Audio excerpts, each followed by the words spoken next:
ñu ngi leen di nuyu yéen ci seen chaîne Xeltu TV te nag jàngatu bés bi dañ ko bëggoon a def ci benn déclaration bi nga xam ni premier ministre bi di Boun Abdallah Dionne mu nekk fi nekkoon premier ministre di Mahammadou Boun Abdallah Dionne defoon na ko ci ñuy def benn jàkkaarloo ak Alassane Samba Diop ak Mamoudou Ibra Kane ci ITV ci jàngat boobu wax na fa lu bëri. wax na fa sax ni ci mandat troisième mandat waaye li ñu ci intéressé mooy dafa wax ni président actuellement mi ngi liggéey pour mën a lebi xaalis pour mën a ñëw jënd ay part ci suñu pétrole te foofu sax wax na ni somme bi mi ngi war a mën a toll ci 3 milliards de dollars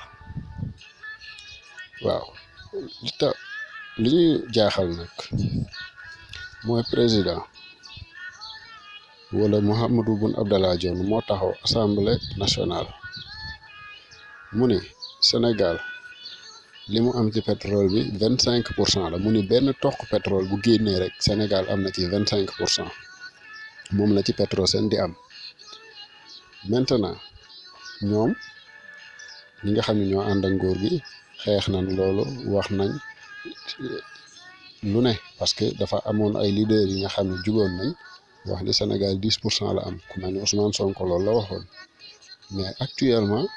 premier ministre bi ci émission boobu ma leen wax sànq leeral na ni Sénégal 10% lay am ci pétrole bi vous imaginez Sénégal 10% lay am ci pétrole bi te actuellement Sénégal mi ngi waaj a lebi xaalis ci lu toll ci 3 milliards de dollars 3 milliards de dollars j'ai dit bien 3 milliards de dollars moom la ñuy waaj a lebi ngir mën a jënd ay part ci suñu pétrole loolu mooy lan mooy Sénégal dafa am pétrole am saaxee ko ay nit ay yenn nit saaxee pétrole bi joxe ko ci num leen neexe dem ba mu yàgg ñu bëgg a lebi xaalis pour jënd pétrole boobu nga xamante ni dañ koo maye woon wala dañ koo joxe woon ci nu mu leen neexee loolu moom la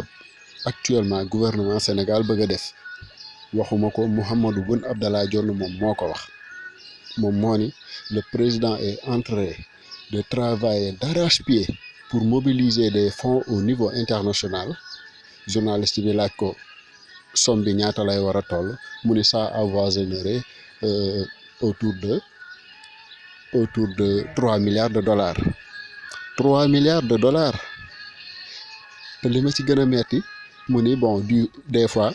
10% nga yokk des fois 8% ce qui veut dire ñun dañoo joxe suñu pétrole ñoom dañoo joxe suñu pétrole ba pare wëlbatiku di lebi xaalis pour jëndaat pétrole boobu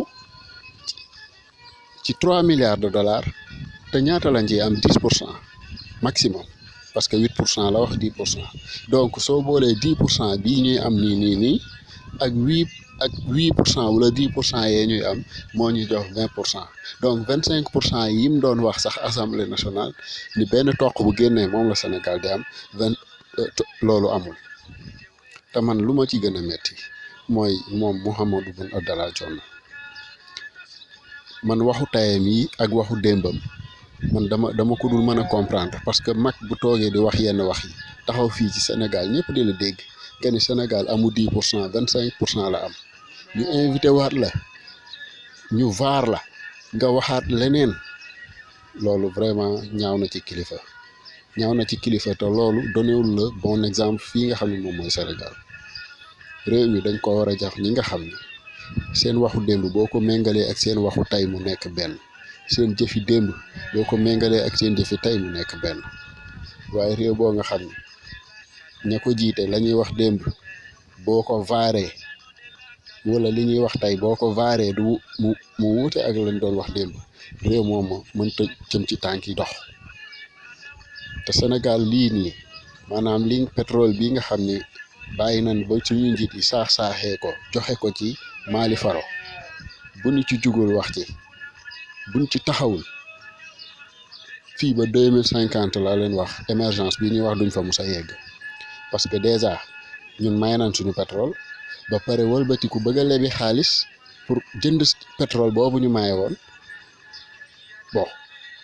je me demande même est-ce que sax loolu du xaalis boobu du dañ koo lebi pour sax mu dugg feneen, est-ce que sax ci pétrole bi la nar a dugg. Parce que gis nañ fii Chine ñëw may ñu fi benn arène nationale 32 milliards ñenn ñi 36 milliards amul solo, mën nañoo bàyyi mu jàll. waaye li ma ci metti mooy ministre bi dafa wax ni ci xaalisu Sénégal la ñu tabaxee Grand Théâtre te gouvernement Chine, le président chinois ci boppam dafa wax ni arène nationale don Chine la, ça veut dire Chine moo ko may Sénégal. mais ana 36 milliards yooyu, ça veut dire que donc dañu facturer ñun Sénégalais 32 milliards yoo nga xamante ni xaalis bi kenn xamul fan la dugg. est-ce que du loolu lañ nar a defaat nii ci pétrole bi, dem lebi xaalis fekk Sénégal am na sax 20 wala 25%, mais ñu lebi xaalis pour wax ni Sénégal 10% la amoon, léegi bu ñu lebee xaalis jënd ay part Sénégal mën a am 20 wala 25%, te xaalis boobu du dugg fi nga xamante ni moom la ñu wax. est-ce que du loolu lañ nar a def. Vraiment réew mi war nañu seetaat ñi nga xam ne ñoom la ñu dénk réew mi, ñii fi nekk ni yor réew mi, seen waxi démb ak seen waxi tey di waroo ci domaine boo jël, question boo jël, ci affaire 3e mandat, affaire pétrole, affaire gaz, loo mën di jël, boo vaaree seen wax yi rek loxo dem gémme. donc tey loolu moo nekkoon jàngat bi ñu doon ko def ci wax yi nga xam ne Boun Abdallah Dionne yëkkati woon na ko fan yële. ñu ngi leen sant di leen gërëm, jërë ngeen jëf. ñu ngi leen di nuyu, yéen ci seen chaîne Xeltu TV te nag jàngatu bés bi